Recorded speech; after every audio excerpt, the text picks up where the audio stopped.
suara semacam yang nangis. Yang nangis itu kan di belakang, pojok suaranya kok kayak di belakang mobil. Terus yang persis di belakang saya itu emang kayak suara laki-laki, persis laki-laki. Akhirnya kan saya terangin semua tuh ya lampu-lampu yang di dalam itu. Itu semakin dekat ke rumah sakit kok semakin kencang. Nah ya, pas sampai ke rumah sakit kok nggak ada suaranya. Itu. Eh, Udahlah, udah sampai ceritanya nih ke rumah sakit lagi. Saya beresin mobilnya dulu ke belakang. Saya nganterin laporannya dulu ke pihak manajemen rumah sakit bahwa udah beres pekerjaannya gitu kan.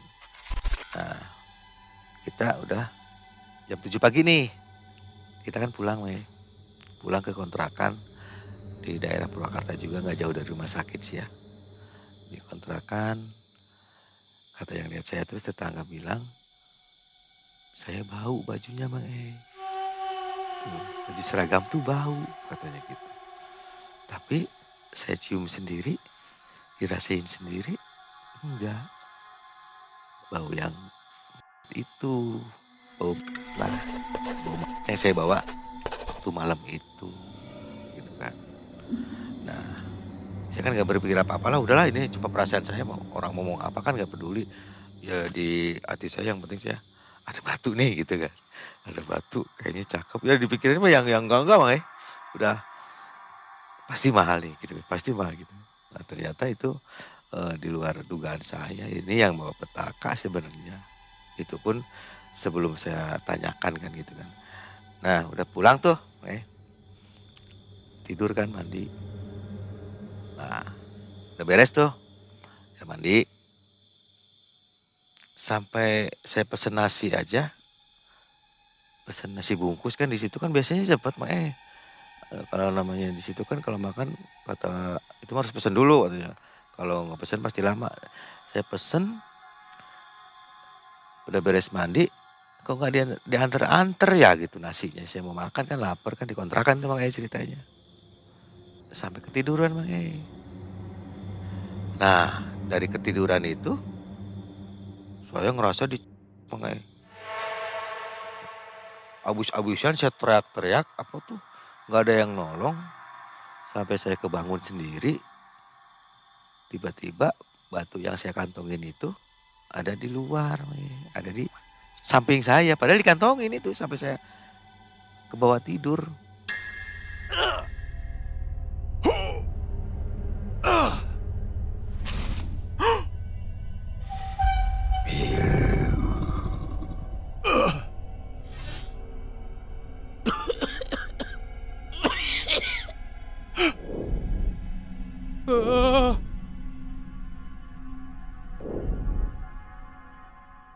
Akhirnya saya kan penasaran, penasaran ini apakah dari batu ini apa bukan.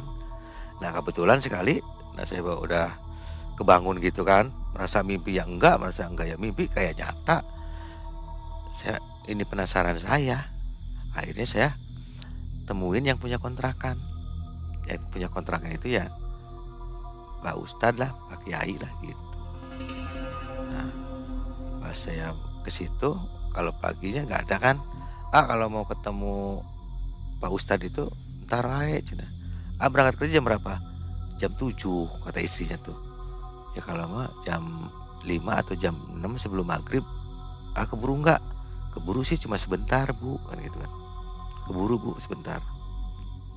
Jam 6 habis maghrib lah saya temuin Pak. Ya itu Pak Ustadz itu kan yang punya kontrakan kebetulan kali. Pak Ajis namanya itu yang punya kontrakan tuh. Pak Ajis ganggu ya? Enggak Kang Edo, ada apa Kang Edo? Tumben-tumbenan cina. Biasanya mah Kang Edo mah tara gaul cina gitu kan. Ke bapak aja jarang mampir katanya, dipanggil aja nggak mau kayak gitu kan. Enggak ini Pak Ajis, saya mau nanya Pak Ajis. Saya kan baru kerja di sini di rumah sakit sebagai supir ambulan Pak Ajis. Terus kenapa? Saya tuh apakah gara-gara batu ini Pak Haji sambil diliatin. Tuh ini mah bagus banget dong katanya. Mungkin mahal ini. Ada yang ngerti batu tuh ke situ. Ini merah delima asli katanya. Gitu. Merah delima asli itu kan jarang yang punya ya. Tahu dari mana itu aslinya? Yang jual beli batu dia memprediksi itu merah delima asli. Kalau saya kan nggak ngerti batu, makanya nggak ngerti batu. Bahkan ada yang nawar juga, makanya udah dibeli aja katanya. Boro-boro pengen jual akhirnya kan. Saya udah ngalamin begitu, makanya bahkan saya udah berpikir lagi, udahlah saya kembalikan kan gitu kan. Nah begitu saya ngobrol sama Pak Kiai, Pak Kiai Ajis, ini saya nyimpen lah, ngerasa ngambil sih mungkin dari kantongnya ya. Ini kan di bawah bed orang yang meninggal saya antar malam itu, Pak Ajis. Ya harusnya salah, jangan menyimpannya. Jadi berubah tuh, yang tadinya pengen gimana, setelah saya ngalamin kejadian-kejadian kayak gitu, ya takut aja, ngerasa ketakutan, Mai.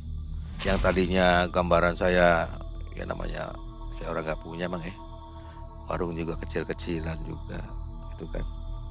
Bisa buat nambah modal, bisa buat beli apa, hilang semua, Mang, dengan kejadian yang saya alamin.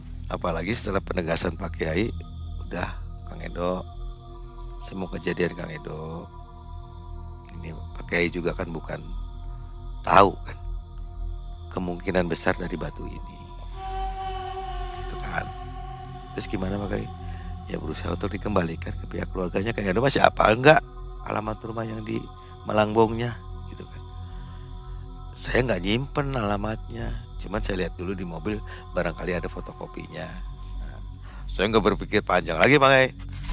Berarti tuh hari keberapa megang batu? Cuma sehari aja. Cuman sehari. Sehari. Tapi teror udah banyak ya. Aduh, tiap detik kayaknya itu Mamang. Sampai saya yang berpikirnya yang enggak. Jadi saya merasa udahlah,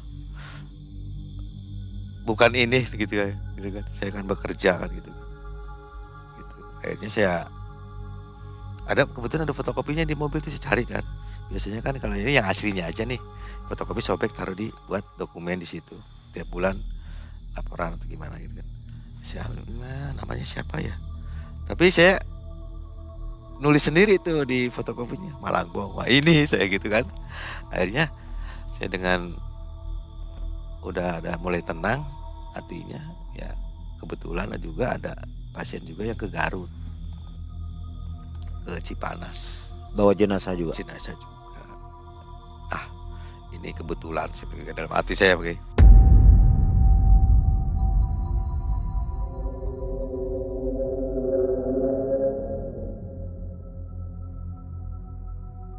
Akhirnya kan saya datang tuh. Kalau yang ke Cipanas itu kita emang malam juga, tapi udah mulai pagi nih. Saya anterin kisaran jam 4 pagi ke tempat lokasi di Malangbong itu kan gitu kan. Sampai pada kaget kok ada ambulan, karena saya lupa matiin itu sirinenya Mang. Jadi kan orang ketakutan. Itu setelah ngantar jenazah ya? Udah setelah ngantar jenazah itu. Nggak ada kejadian di situ? Kalau yang itu cuman ketawa itu kata pihak rumah sakit itu yang meninggal kan perempuan laki? Perempuan. Kalau ketawanya itu di tol itu. Dari pertama saya berangkat dari rumah sakit nggak ada apa-apa, pas di tol, nah di situ. Ya emang ibaratnya kenceng banget, kenceng banget. Udah gitu nggak ada yang ikut. Sendirian. Keluarganya itu nggak ada yang ikut. Emang saudaranya itu emang pada jauh, bukan di daerah Cipanas itu, banyaknya ada yang di luar negeri kata gitu. Jadi otomatis toh saya nurunin aja cuma satu orang Mai. Yang pasien meninggal kedua itu saya antar ke Cipanas itu, Cipanas Garut. Cuma satu orang. Udah gitu perempuan lagi. Akhirnya kan teh kata bilang yang itu waktu antar jenazah kedua itu, udahlah cari orang lah, mendingan biar saya yang bayar lah gitu kan, karena saya pegang uang lah dikit-dikit gitu kan, takut gimana emang kalau masalah antar itu kalau ban ada kendala di jalan udah laporan gitu kan. Tapi kan di samping itu kita harus punya uang sendiri.